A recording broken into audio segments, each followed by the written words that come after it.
त्रिलोक कुमार जी राजस्थान से। राधे राधे महाराज जी।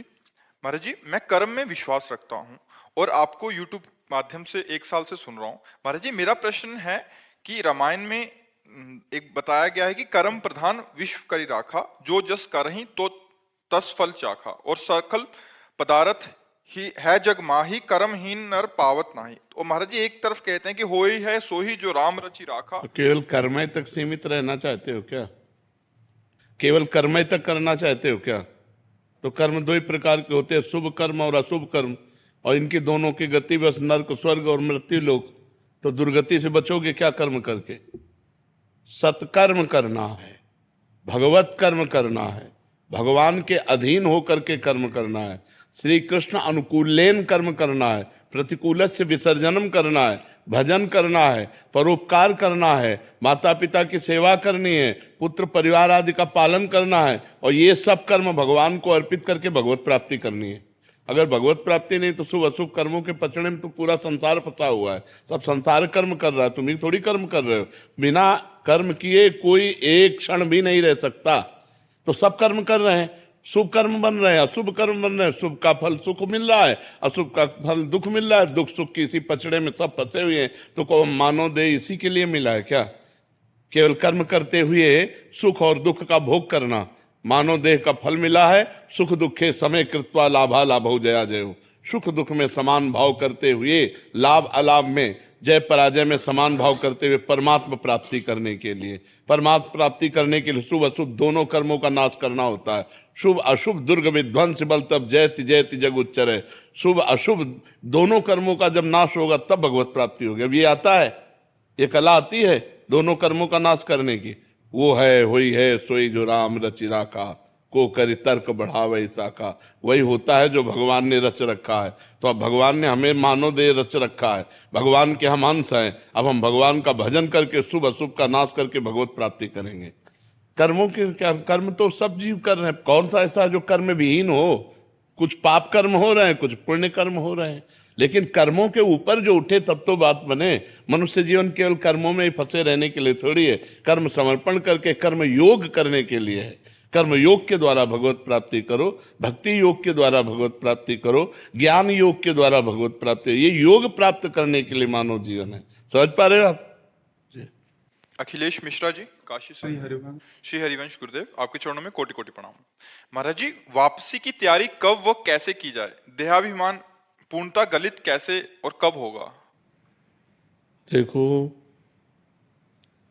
विषयों की स्फुरना होती है सबसे पहले। जब हम विषयों का चिंतन करते हैं, देहाभिमान गलित होने का उपाय बता रहे हैं। क्योंकि कर्ता और भोक्ता ही देहाभिमान है। मैं करता हूं और मैं भोगता हूं।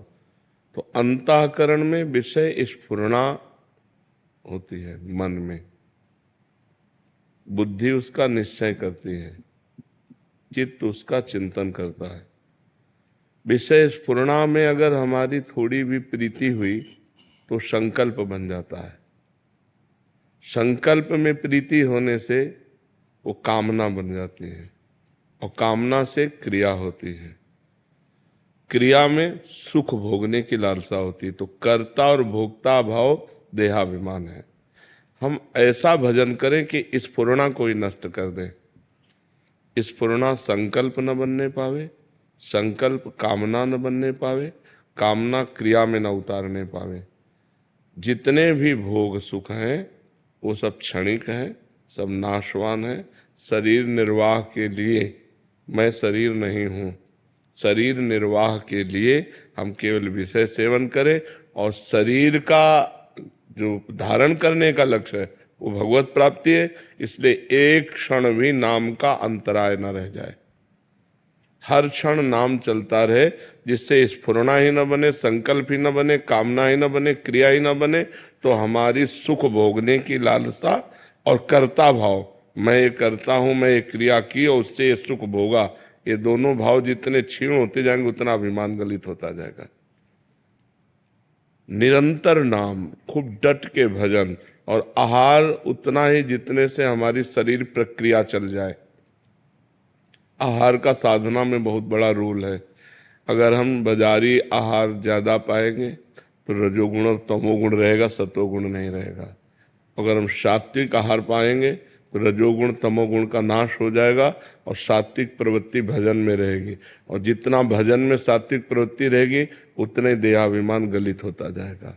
असत आचरणों से देहाभिमान पुष्ट होता है, सद आचरणों से देहाभिमान गलित होता है।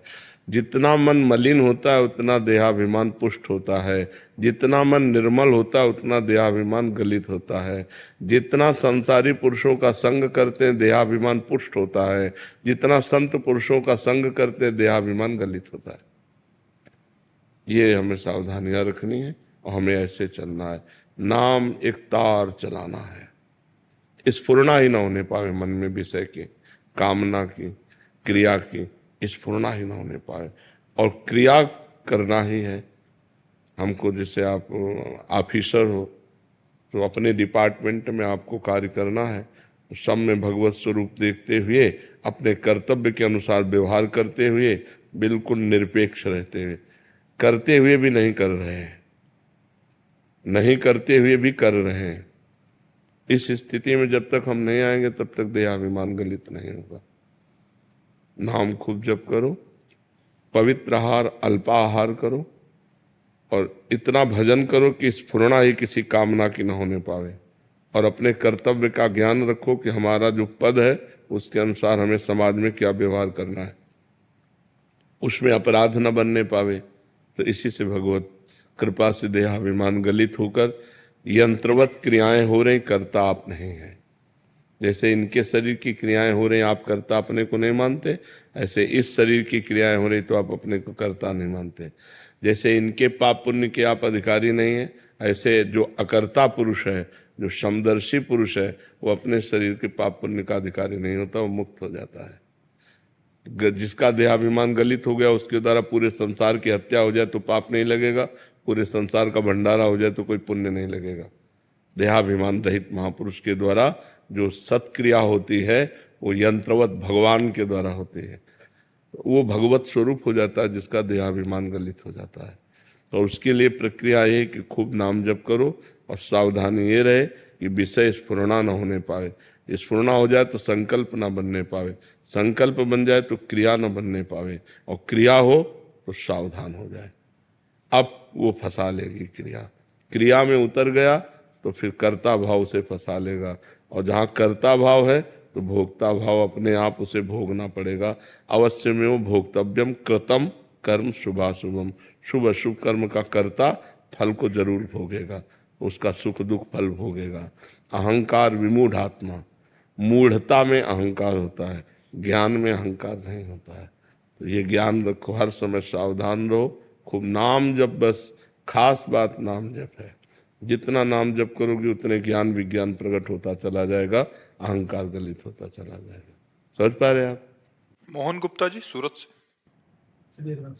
श्री हरिवंश महाराज जी हम शास्त्रों के वचनों को श्रद्धा से सुनते हैं। श्री नाम की महिमा, प्रसाद की महिमा, धाम, हरि कथा, साधकों के जीवन में जो भी शुद्ध भक्ति के अनुरूप होता है उसे करने का प्रयास भी करते हैं। पर महाराज जी फिर भी ये अनुभव होता है कि मन अभी शुद्ध नहीं है, मन एकाग्र नहीं है, भीतर से तल्लीनता नहीं हो रही, कामना अनर्थ की निवृत्ति नहीं हो रही। महाराज जी ऐसा अंदर से बना रहता है। महाराज जी ऐसी अवस्था में भजन की कमी है, सुनने मात्र से काम नहीं चलता। हम ज्यादा पढ़ने और सुनने में समय नहीं लगाया, करने में लगाया है। अगर हमने किसी बात को पढ़ा एक लाइन तो वही ग्रंथ बंद कर दिया और उसका 100 बार चिंतन किया और उसको अपने जीवन में उतारने की कोशिश की। तो बहुत नायमात्मा प्रवचनेन लभ्या न मेधया न बहुना सुरतेन, ये आत्मबोध न तो बहुत प्रवचन करने वाले को मिलता है, न बहुत प्रवचन सुनने वाले को मिलता है, न बहुत बुद्धिमान को मिलता है। जो वर्ण कर लेता है उसको मिलता है। आचरण में उतारो, खूब नाम जप करो, अभी सब संशय खत्म हो जाएगा, मन निर्मल हो जाएगा। रात दिन नाम का चिंतन करते हुए नाम जप करो, नाम का चिंतन करते हुए नाम जप। जैसे आप मान लो महामंत्र जपते हैं तो पूरी लाइन आपके महामंत्र की दिमाग में लिखी होनी चाहिए, उसी को सुनो, उसी को बोलो। मान लो दिमाग में एकदम चल रहा है हरे कृष्ण कृष्ण कृष्ण हरे हरे राम राम राम। हरे कृष्ण हरे, रोना आने लगेगा। आप देखो चिंतन करते हुए जप करो तो अभी हृदय इतना निर्मल होने लगेगा कि अश्रु प्रवाह आने लगेगा नाम जप में। अब वो चल रहा है माला अंगुली में, जबान में नाम और मन संसार में, तो कनेक्शन सही नहीं है। जब तीनों का कनेक्शन एक बैठ जाएगा, मन, जिह्वा और माला, तब आनंद आने लगेगा। खूब जप करो, 1 मिनट भी खाली मत रहो। पता नहीं कौन सा मिनट हमारी जिंदगी का आखिरी मिनट हो और उस समय हम कुछ और चिंतन कर रहे हो। इसलिए हमें सावधानी पूर्वक भजन में लगना चाहिए। जब भजन में लगोगे तो संशय, मलिनता ये सब नष्ट हो जाएगा, अपने आप हृदय में आनंद का अनुभव होने लगेगा। महाराज जी जैसे गुरुजन आज्ञा करते हैं कि 11 माला करो, 16 माला करो, 32, ये 64। केवल लगाने के लिए है। ये केवल प्रारंभिक साधक को लगाने के लिए है कि अब एकदम नहीं जप रहा तो दीक्षा दी गई, कहा गया 11 माला तो आपको जपना ही है, कि चाहे जितना आप बिजी हो आप 11 माला कीजिए। लेकिन ये हद नहीं है भजन की, ये भजन की हद नहीं है। भजन तो बेहद है, जो हद बेहद है उसकी कोई गणना नहीं है। भगवान की प्राप्ति के लिए कोई गणना नहीं कि भगवान 11 माला में मिलेंगे कि 21 माला में मिलेंगे। वो तो जब निरंतर प्रीति पूर्वक भजन किया जाता है, भगवान के सिवा और कुछ याद न रहे, केवल भगवान की चाह रह जाए, मैं भगवान का, भगवान मेरे, तब भगवान की प्राप्ति होती है। महाराज जी जैसे ये तो उत्तम साधक और ये उत्तम अवस्था प्राप्त करने के लिए ये उत्तम साधन है महाराज जी। महाराज जी जैसे संसार में बहुत सारे ग्रस्त जन हैं जो ड्यूटी पे भी जाते हैं, सब कुछ करते हैं, उनके लिए महाराज जी कठिन हो जाता है जब आप ये बोलते हो कि ऐसा करना है। तो महाराज जी जो नाम जप की संख्या होती है वो भी छोड़ देते हैं। अब हमारे साथ महाराज जी मिलते रहते हैं तो कहते हैं कि उसको छोड़ देते हैं, फिर उसमें करने लग जाते हैं। कुछ समय में ही मन 1-2 दिन तो ठीक चलता है, तीसरे दिन फिर वहीं पटक देता है, फिर वो संख्या भी जाती है और मतलब जो नाम का जो एक अभ्यास वो भी चला जाता है। तो महाराज हाँ, हमने ये कहा है कि 11 माला जो संख्या है वो तो, जैसे अब आप 1 माला लिखित किए तो 10 माला ऐसे करो। ऐसा हाँ, अब जैसे आपका मन 50 नाम में लगा कि लिखने में लगा तो शेष माला से पूरा करो। कुछ 10 मिनट 15 मिनट लेखनी का अभ्यास करो, क्योंकि सबका मन एकाग्र तो है नहीं, मन बड़ा चंचल है, एक क्षण में विषयों में भाग जाता है। यदि हम एकाग्रता पूर्वक 10 मिनट अभ्यास करें और शेष अपनी संख्या पूरी करें और रोज बढ़ाते चले जाएं, मान लो क्रम से महीना 15 दिन 10 मिनट चले, फिर हम 15 मिनट चलने लगे, फिर 20 मिनट चलने लगे, पर हमारी संख्या पूरी 11 की होनी चाहिए। महाराज जी कोई 6 महीने से जुड़ा है, कोई साल से जुड़ा है, तो सिद्धावस्था वाली बात करने लग जाते हैं कि अभी वो भी जाता है, कुछ दिन बाद वो कहते हैं कि बाबा नाम भी छूट गया। हाँ, नहीं नहीं, नियम तो पूरा ही करना चाहिए, शेष समय में ये कर लेना चाहिए। जैसे 1 माला ध्यान पूर्वक कर लिया और 10 माला गणना पूर्वक कर लिया तो गुरु आज्ञा का पालन हो गया। देखो, भाव को भाव अनख आलसहु, नाम जपत मंगल दिस दसहु। ध्यान नहीं लग रहा, भाव नहीं बन रहा, श्रद्धा भी नहीं, आनंद भी नहीं, पर हम मंत्र जप रहे तो उसका फल तो मिलेगा ही।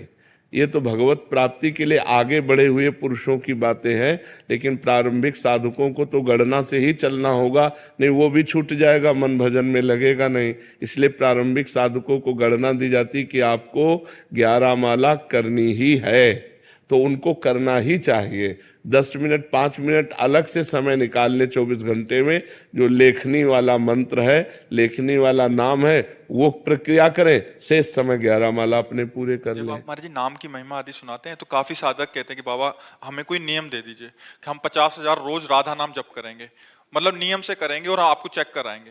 तो वो 50,000 कुछ दिन करते हैं, कभी कभी फिर आपका वैसा वाला एकदम उच्चतम अवस्था वाला प्रवचन होता है कि वास्तविकता में वहीं पहुंचना है, इसी से पहुंचेंगे। अभी 6 महीने हुए हैं तो महाराज जी वो 50,000 भी छोड़ दिए, नहीं, धीरे-धीरे करने अब लगे, 2 उनको दिन क्या करना। करना चाहिए, 50,000 तो नियम वाला करना चाहिए और 5 मिनट 10 मिनट ये करना चाहिए, इसका अभ्यास करना चाहिए। कोई भी अभ्यास करने के लिए अपने नियम को नहीं छोड़ना चाहिए। नियम के अलावा हमारा और समय 10 मिनट जाए तो हम वो अभ्यास में करें, ऐसा करना चाहिए। सिद्धि काबरा जी पूना से। राधे राधे। राधे राधे गुरुदेव। गुरुदेव आपके चरणों में कोटि कोटि प्रणाम। गुरुदेव भगवान से जुड़ने के लिए सबसे अच्छा तरीका क्या है महाराज जी? भगवान की शरण में हो जाना, अंदर से भगवान की शरण में हो जाना। जब हम मूर्छित होते हैं तब हम कुछ नहीं कर सकते, जब हम भारी विपत्ति में बुद्धि चकरा जाती तब कुछ नहीं कर सकते, कई ऐसी दुख की परिस्थितियां आती हैं जिसमें हम कुछ नहीं कर सकते, उस समय आश्रय काम करता है, भगवद आश्रय। और भगवद आश्रय को तत्काल भगवान स्वीकार करते हैं। जैसे सुग्रीव जी और बाली जी परस्पर वैर करते थे, तो बाली जी सुग्रीव जी को मारते थे और यहाँ तक कि जान से मारने का उपाय किया, तो भाग करके एकांत में ऐसे रह रहे थे जहाँ श्रापवश वो नहीं जा सकते थे। बिल्कुल ध्यानपूर्वक सुनना। तो दूर से देखा दो राजकुमार आ रहे हैं, तो उसको संशय हुआ सुग्रीव को कि बाली तो ऋषि के श्रापवश यहाँ नहीं आ सकते, हो सकता है इन राजकुमारों को भेजा हो। तो हनुमान जी महाराज को भेजा। हनुमान जी महाराज जी ब्राह्मण के रूप में गए और जब भगवान से परिचय पूछा, आप कौन हैं? तो उनका, हम दशरथ पुत्र राम लक्ष्मण हैं, हमारी पत्नी को कोई अपहरण करके ले गया है, उसकी हम खोज कर रहे हैं। तो हनुमान जी महाराज चरणों में गिरे, अपने प्रभु को पहचान करके और अपने कांधे पे बैठाल करके लाए। तो सुग्रीव दूर से ही देख के समझ गए कि मित्र पक्ष है, क्योंकि कांधे पे बैठाल के ला रहे हैं। अब सुग्रीव जी ने आज तक कोई भगवान की प्राप्ति का साधन नहीं किया था। भगवान और सुग्रीव जी को हनुमान जी मिला रहे हैं, मतलब भक्त के द्वारा भगवान की आश्रय वृत्ति प्राप्त होती है। सुग्रीव जी को विश्वास दिलाने के लिए भगवान ने अग्नि को साक्षी किया और कहा, हम आज से आपको सखा भाव से स्वीकार करते हैं, अर्थात आप हमारे मित्र हैं। किस भय से तुम यहाँ रह रहे हो? तो उन्होंने बताया, हमारा भाई ही है, तो हमारा दुश्मन, वो हमें मारने के लिए तैयार है। तो उनका, एक बाण से मार दूंगा, तुम उससे चिंता न करो। सुग्रीव जी ने जब भगवान की बाहुबल की रक्षा से किष्किंधा का राज्य प्राप्त किया, भगवान ने बाली को मारा, तो 4 महीने भगवान प्रवर्षण पर्वत पर रहे, एक दिन भी नहीं गया। भयवश ऋष्यमुख पर्वत पर प्राण छुपाए रहता था। भगवान के आश्रय से किष्किंधा का राजा बना, एक दिन भी दर्शन नहीं करने गया, ऐसी इनकी भक्ति थी, केवल आश्रय। तो जब बाली को भगवान ने मारा तो बाली ने पूछा, मैं बैरी सुग्रीव प्यारा, कारण कवन नाथ में मारा, मैं आपका दुश्मन हो गया और सुग्रीव आपका प्रिय हो गया, ऐसा क्या? हम दोनों भाई हैं, जानते हम कितने भजनानंदी हैं, हमने कोई साधन भजन नहीं किया, इसने कोई साधन भजन नहीं किया, आपने मुझे क्यों मारा, इसका पक्ष क्यों लिया? तो भगवान ने कहा, ये मेरा शरणागत है, शरणागत का मित्र मेरा मित्र होता है, शरणागत का शत्रु मेरा शत्रु होता है, ये मेरा प्रण है। तो आश्रय मात्र से भगवत प्रीता प्राप्त होती है। अन्य साधन फिर धीरे धीरे हम करते रहें, लेकिन हृदय से जब हम भगवान को अपना मानने लगते हैं, हे भगवान मैं आपका और आप मेरे, भगवान मेरे मैं भगवान का, मैं किसी का नहीं, भगवान का, सिर्फ इतनी बात हृदय में आ जाए तो सहज में भगवत प्राप्ति हो जाए, सहज में भगवत। पर ये आना बड़ा कठिन है, क्योंकि जब तक सबकी ममता ताग बटोरी, मम पद मन ही बांध बर डोरी, तब तक बात नहीं बनेगी। सबसे प्यार समेटकर एकमात्र भगवान के चरणों में जब तक अर्पित नहीं किया जाता, तब तक आश्रय पुष्ट नहीं होता। जननी जनक बंधु सुतदारा, तन धन धाम सुहृद परिवारा, सबकी ममता ताग बटोरी, मम पद मन ही बांध बर डोरी। भगवान कह रहे, सबका प्यार, सबकी ममता को समेटकर जो मेरे चरणों में समर्पित कर देता है, वो मेरा आश्रित हो जाता है, और मेरे आश्रित को त्रिभुवन में कभी कोई बाल बांका नहीं कर सकता।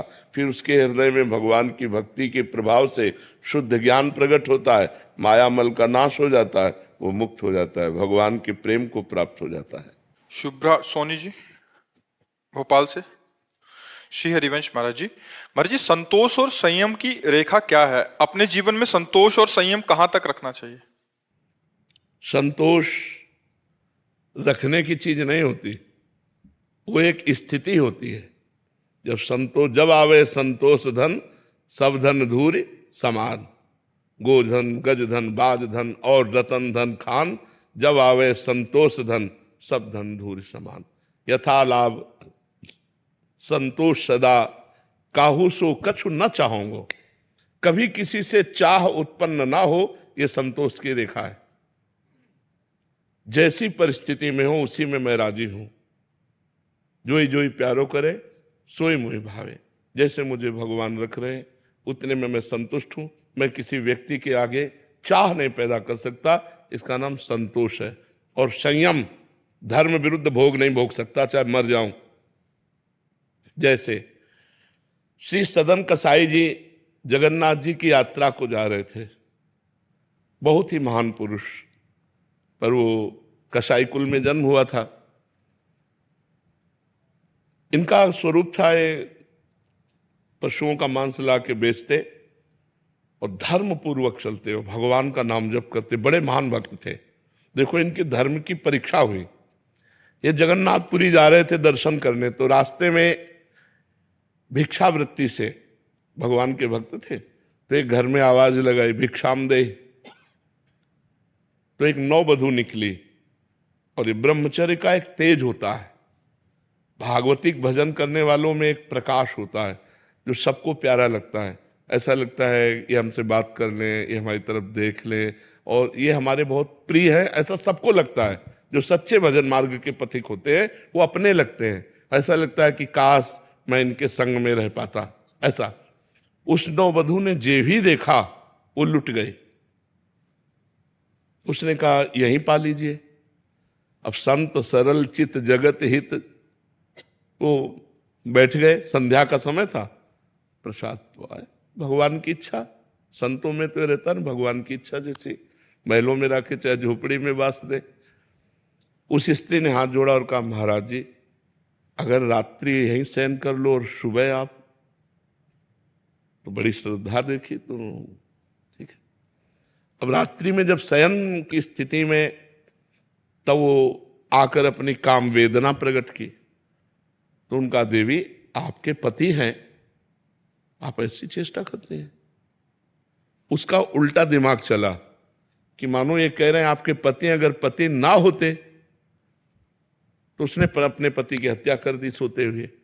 फिर आई और कहा अब स्वीकार करो पति को मैं, उनका दुष्ट, तो उन्होंने कहा अगर मैंने हल्ला मचा दिया तो तुम्हारी अभी दुर्गति हो जाएगी। ये संयम की परीक्षा। तो उन्होंने कहा नहीं, मैं धर्म विरुद्ध आचरण नहीं कर सकता, मृत्यु को स्वीकार कर सकता हूं। उसने हल्ला मचा दिया, लोग एकत्रित। तो क्या हुआ, ये हमसे गलत करना चाहता था, हमारे पति ने रोका, पति को मार डाला और फिर गलत करना चाहता तो मैं हल्ला मचा दिया। अब वो सदन जी जय जगन्नाथ जय जगन्नाथ, भगवान आप देख रहे हो। लोगों ने मारा पीटा बंदी बना लिया, राजा के पास ले गए। राजा ने जब ऐसी बात सुनी दोनों हाथ कटवा दिए यहां से, और देखा कि भक्त है तो दोनों हाथ कटवाकर फांसी तो नहीं दी पर छोड़ दिया। एक भी अपराध नहीं है इसमें। लेकिन पूर्व में जिस कर्म से कसाई बने आके, तो कोई ना कोई पाप कर्म रहा ना, तो वही हाथ कटवा लिए गए। पाप यहां बिल्कुल नहीं है, पाप पूर्व का है। और यहां संयम की परीक्षा में पास हुए, लेकिन पूर्व का पाप कर्म उनके हाथ कटवा दिए। जय जगन्नाथ जय जगन्नाथ। जगन्नाथ जी पहुंचे, कहा प्रभु अब तो हाथ भी नहीं जोड़ सकते क्योंकि यही ले काट डाले गए। तो ऐसे करके जे भी किया सो नवीन हाथ आ गए, भक्तमाल ग्रंथ में लिखा हुआ है। तो संयम इतना कि चाहे मृत्यु का अवसर आ जाए पर हम अपने धर्म से विमुख ना हो। संतोष इतना, कैसी भी परिस्थितियों में किसी से हाथ ना पसारे। मंगबो भलो न बापसो, जो प्रभु राखे टेक। देनहार कोई और है, देत रहते दिन रैन। लोग भरम मोह करे, तासो नीचे नैन। एक बार रहीमदास जी स्वर्ण बांट रहे थे, रत्न बांट रहे थे, बड़े धनी थे, तो ऐसे बांट रहे थे। तो लोगों ने पूछा कि आप नेत्र नीचे करके क्यों बांट रहे हैं? बोले देनहार कोई और है, वो देत रहते दिन रैन। लोग भरम मोह करे कि रहीम बांट रहे हैं, इसलिए तासो नीचे नैन, इसलिए मेरे नेत्र नीचे हैं। तो संयम इतना कि किसी भी परिस्थिति में हमें धर्म विरुद्ध नहीं जाना, तो संयम संतोष हमारा सफल माना जाएगा। संदेश जी पंजाब से। राधे राधे महाराज जी। महाराज जी आपके चरणों में कोटि कोटि प्रणाम। महाराज जी चिंतन को अड़िग प्रभु से जोड़ने के लिए क्या करना चाहिए, या सिर्फ ये कृपा से ही संभव है? नहीं, इसके लिए सात्विक आहार, सात्विक दर्शन, सात्विक भाषण, सात्विक श्रवण, ये अनिवार्य है। जैसे हमारा भोजन है वो सात्विक होना चाहिए, तनिक भी अपवित्रता नहीं होनी चाहिए, तब हमारा चिंतन भगवान से जुड़ेगा। पेय पदार्थ सात्विक होना चाहिए। हमारा दर्शन जैसे मोबाइल में है या बाहर है, सात्विक होना चाहिए। अगर हम गंदा दर्शन करते हैं मोबाइल में या बाहर गंदा भाव रखते हैं, फिर भजन नहीं होने वाला। हमारा खान पान सही होना चाहिए, हमारा देखना सही होना चाहिए, हमारा सुनना सही होना चाहिए, हमारा बोलना सही होना चाहिए। इनका भजन में बहुत योगदान है। देखो, हम पर कृपा तो हो चुकी है, अगर कृपा न होती तो मनुष्य शरीर न मिलता, मनुष्य शरीर मिलकर के हमको साधु संग न मिलता। अब मोहि भाव भरोस हनुमंता, बिनु हरि कृपा मिले नहीं संता। तो संतों के संग में बैठे तो इसका मतलब आप कृपा पात्र तो भगवान के हो।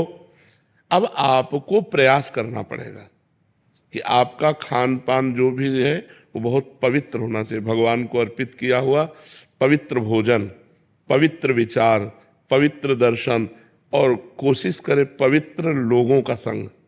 अब जैसे गंदे विचार वाले लोग हैं, गंदे आचरण करते हैं, उनका संग करेंगे तो उनके जो परमाणु हैं वो हमको बलात् गंदगी की सोचने के लिए विवश करेंगे।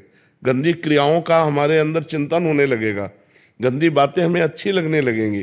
कुसंग और सत्संग अपना प्रभाव रखता है, कुसंग अपना प्रभाव रखता है, सत्संग अपना प्रभाव रखता है। तो हमें सत्संग करना है, सही बातें बोलना है, सही बातें सुनना है, सही बातें देखना है, पवित्र भोजन पाना है और प्रयास करना है कि भगवान का बार बार नाम जप हो। फिर आप देखो आपकी उन्नति हो जाएगी अध्यात्म में।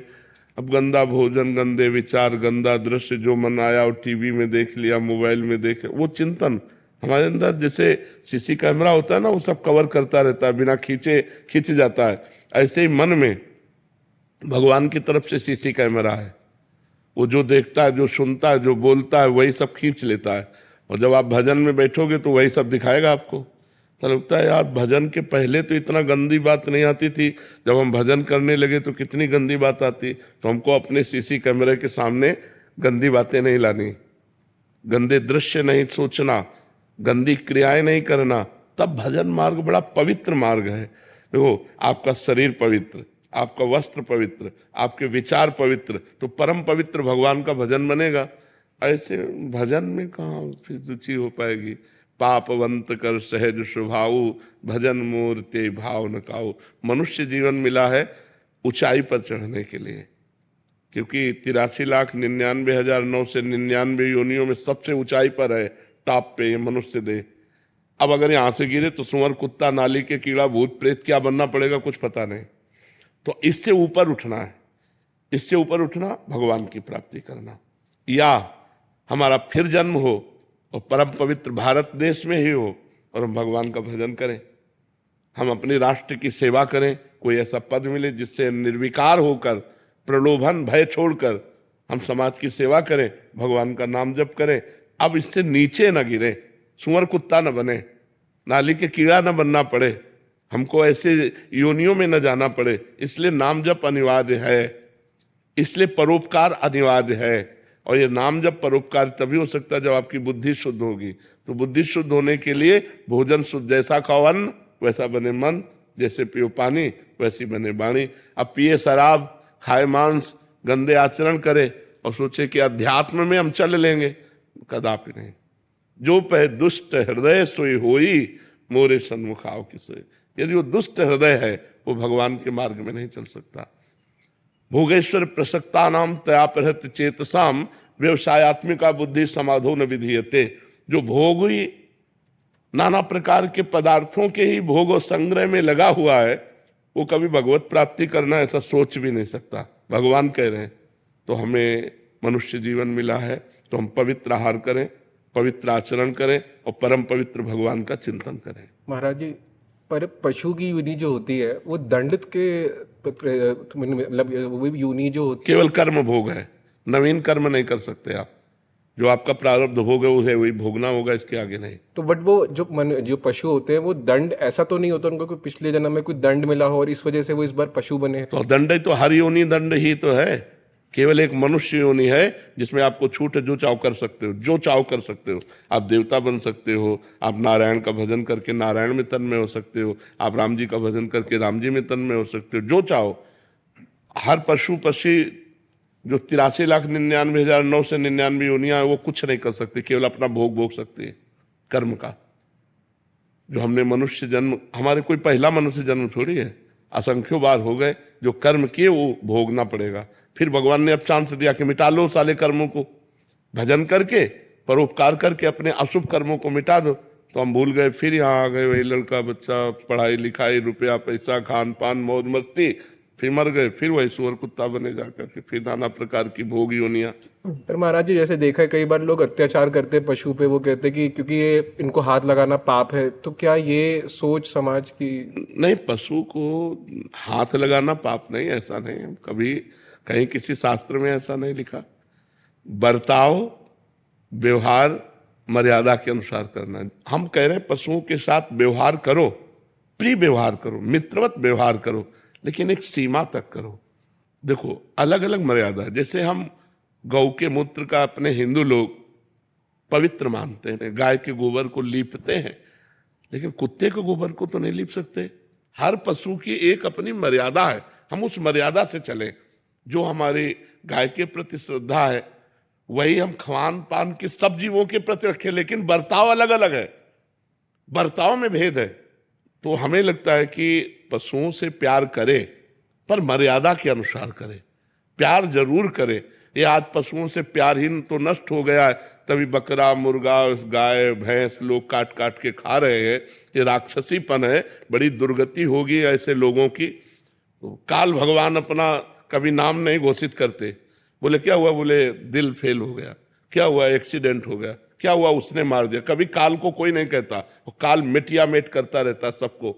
इसलिए सबको सुख दो, धर्म के अनुसार सुख दो, खूब नाम जप करो, जीवन आनंद में व्यतीत करो। मनुष्य जीवन आनंद में व्यतीत करने के लिए शोक चिंता भय ये सब क्या है।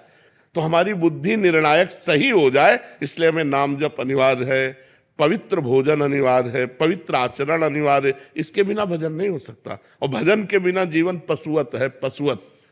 क्या हमारा समाज हो रहा है, जिन बच्चों का पोषण होना चाहिए उन बच्चों का शोषण हो रहा है। तो ये बुद्धि भ्रष्ट, बिना अध्यात्म के बुद्धि भ्रष्ट हो जाती है। अब शराब पी के आए, अब घर में जो मना सो तांडव कर रहे हैं। अरे अगर उसी शराब पीने वाले पैसे से थोड़ा अंगूर सेव मीठा लेके घर आते तो कितना अच्छा लगता। 1,000 रुपए के मीठा फल लेके घर वालों को देते तो वो एक सुख का अनुभव करते। तो आज जो हमारी बुद्धि है वो भ्रष्ट होती चली जा रही है। पर हम तो धन्य मानते हैं कि अभी कलयुग इतना नहीं बढ़ा कि कोई संतों की बात न सुने। सुन रहे हैं लोग, नहीं तो ऐसा संसार भ्रष्टता की तरफ चला जा रहा है कि ये सब बातें गप मानी जाती है। क्लब अच्छा माना जाता है, शराब अच्छी मानी जाती है, गंदे आचरण अच्छे माने जाते हैं। अब देखो कितना अपने समाज में व्यभिचार फैल रहा है। पहले ये था ही नहीं, गर्लफ्रेंड बॉयफ्रेंड था ही नहीं। अरे हमारे समय में नहीं था, स्कूल पीरियड में ये थोड़ी सब कुछ था, गंदी बातें ही नहीं थी, सब 16-17 साल के बच्चे खेल। वही बात मैं कहना चाहूँ, मैं एक एथलेटिक्स का कोच हूँ, और छोटे छोटे जो बच्चे जो ट्रेनिंग करने आते हैं और उनको अगर ये बातें समझाई जाती है तो वो खुद कहते हैं कि हम तो सर मेच्योर हो चुके हैं। वो 13-13 साल की लड़कियों को अगर ये चीजें हम समझावें कि इन चीजों से दूर रहो, तो वो कहती है सर हम तो मेच्योर हो चुके हैं। मेच्योर का मतलब हम इसके योग्य हो चुके हैं। हम समझदार ज्यादा हो चुके हैं, माने कि उनका मतलब ये है। तो समझदारी का मतलब अपना नाश करना। देख लो बुद्धि कैसे। समझदार तो वो है कि हम दोस्त बनाए, दोस्त को पहचाने। दोस्त कौन है? जो हमारे जीवन को उन्नति की तरफ पहुंचाए, जो हमारे जीवन को पतन की तरफ ले जाए, उसे दोस्त नहीं कहते। सुपथ मार्ग में चलाने वाला, कुपंथ से हटाकर जो उन्नति की तरफ बढ़ाए, उसे दोस्त कहते। कुपथ निवारी सुपंथ चलावा। और यहाँ कुमार्ग हमारे दोस्त हो तो ये खाओ नहीं, हमारी तुम्हारी दोस्ती नहीं। हाँ, सूर्य चौहान जी छत्तीसगढ़ से। महाराज जी आपके चरणों में कोटि कोटि प्रणाम। महाराज जी किसी संत महापुरुष, ज्ञान विज्ञान भगवत धर्म शास्त्र, किसी भावना अथवा किसी प्रेरणा से भगवत प्राप्ति के इस मार्ग में चलने वाले साधक अथवा गृहस्थी उस परम अवस्था को उपलब्ध ना हो सके, तब ऐसी स्थिति में उस साधक अथवा गृहस्थी के लिए कैसी दुर्गति हितकर होगा? वो अगर सतमार्ग में चलने का प्रयास किया है, असत मार्ग का त्याग किया है और भगवान की आराधना की है तो वो नष्ट नहीं होगा। उसका अगला जन्म होगा श्रीवान अर्थात धनवान और पवित्र भगवत भक्तों के बीच में, और जहाँ से साधना उसकी रुकी हुई है वहाँ से उत्थापन करने के लिए साधना का किसी महात्मा का संग मिलेगा और फिर उछल पड़ेगा भगवत भजन के मार्ग में। उसका ऐसा पवित्र कुल में जन्म होगा, ऐसा पवित्र वातावरण मिलेगा कि जो इस जन्म में नहीं कर पाया वो अगले जन्म में कर लेगा। भगवान के मार्ग में चलने वाले को कभी हानि नहीं होती। अगर वो भगवत प्राप्ति नहीं कर सका तो उसका अगला जन्म बड़ा प्रशंसनीय कुल में जन्म होगा, प्रशंसनीय वातावरण होगा भक्ति के अनुकूल। और जिन जिन भोगों की लालसा से उसने भक्ति में विक्षेप अपने सहा, वो भोगों की बाहुल्यता होगी और उन भोगों में वो वैराग्य करके संत समागम के द्वारा अगले जन्म में निश्चित भगवत प्राप्ति कर लेगा। उसका कभी ऐसा नहीं हो सकता कि दुर्गति हो। अगर उससे अपराध भी बने तो भी उसकी दुर्गति नहीं होगी, क्योंकि उस सतमार्ग का पथिक रहा है। जैसे सरकारी आदमी से कोई अपराध बन जाए उसको ऐसे जन साधारण की तरह ट्रीटमेंट नहीं किया जाता, ऐसे वो सरकारी आदमी है, भगवान का जन है, वो भगवत प्राप्ति नहीं कर पाया किसी वासना के कारण, किसी विक्षेप के कारण, तो वही वासना उसको आगे बहुतायत में मिलेगी और वो भगवत प्राप्त होगा। जैसे कोल्य जी और अल्ल जी नाम के दो भाई थे, उनमें एक बड़े भाई तो बड़े धर्मात्मा थे और जो छोटे भाई थे वो बड़े विषयी थे। उनका राजा के पुत्र के साथ मित्रता हुई तो राज परिवार में वो बैठते उठते खाते, उनका सारा खान पान बिल्कुल राजा के पुत्र को वाला, वो जो ऐसे मांस भक्षण करता, शराब पीता, वैसे सब पूरा। और एक था सात्विक वृत्ति से रहना और निरंतर भजन करना। पर वो जो छोटा भाई था वो बड़े भाई के प्रति श्रद्धा विशेष रखता था कि मैं तो नीच हूं, मेरे भैया बहुत अच्छे महात्मा हैं। और वो विरक्त होकर भ्रमण करते हुए एक दिन आए तो प्रणाम किया तो उसकी दशा देखी, उनका तुम मेरे भाई हो, चलो आज चलते हैं द्वारिकाधीश के दर्शन करने। ये सत्य घटना। वो द्वारिकाधीश के दर्शन करने गए तो उन्होंने स्तोत्र सुनाया, बड़े भाई जो भजनानंदी थे। छोटे भाई से कहा तुम भी सुनाओ, तो सकुचा गए कि हम क्या सुनाए, हम तो विषयी जीव हैं।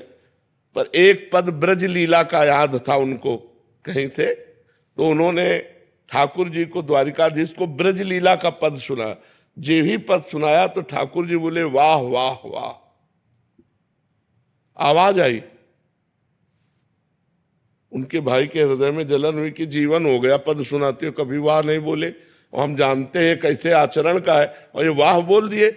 चलो, इतने में ठाकुर जी ने अपने निजी जो सेवक थे उनसे प्रसाद और माला दी और कहा पीछे छोटे भाई को दे जाके।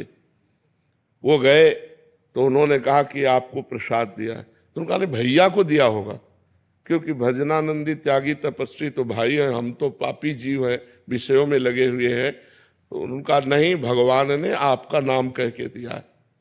अब वो हाथ में, अब बड़े भाई के हृदय में और जलन हो गई कि देखो भगवान ने हमें प्रसाद नहीं दिया, रोज पद सुनाऊं तो भगवान कभी वाह नहीं बोले, और ये विषयी जीव इसके उसमें वाह बोले। अब जीऊंगा नहीं, जब भगवान ही हमारे नहीं हुए तो मैं जीऊंगा क्या। वो समुद्र में जाके कूद गए। जब समुद्र में कूद गए तो द्वारिकाधीश के दिव्य पार्षद उनको दिव्य द्वारिका ले गए, बड़े वाले को।